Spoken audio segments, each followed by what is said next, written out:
Car को देखने के बाद तुम्हारी भी फटी की फटी रह जाएगी आंखें। तो देखो, ये है दुनिया की सबसे लंबी कार, द अमेरिकन ड्रीम, जिसे जे ओहरबर्ग ने बनाया था। और ये कोई ऐसे वैसे कार नहीं है, बल्कि ये एक ट्रेन है, ट्रेन। क्योंकि इसमें एक दो पहिए नहीं लगे हैं ना बच्ची ना, इसमें 26 पहिए लगे हैं। और इसकी लंबाई वो तो तुम पूछो ही मत, क्योंकि ये एक ब्लू व्हेल के जितना लंबा है। हाँ, एक ब्लू व्हेल। और इसके अंदर जाने के बाद तो मानो अंबानी वाली ही फील आएगी, क्योंकि इसमें एक बेडरूम है, वो भी ऐसा वैसा बेडरूम नहीं, एकदम महाराजाओं वाला। और नहाने के लिए बाथरूम नहीं, बल्कि स्विमिंग पूल ही है।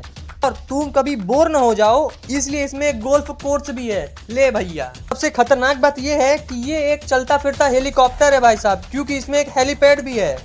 मतलब चलते फिरते कहीं भी हेलीकॉप्टर लैंड करा दो। इसमें लगभग 75 लोग एकदम आराम से बैठ सकते हैं, खा सकते हैं, नहा सकते हैं, उड़ सकते हैं, सब कर सकते हैं।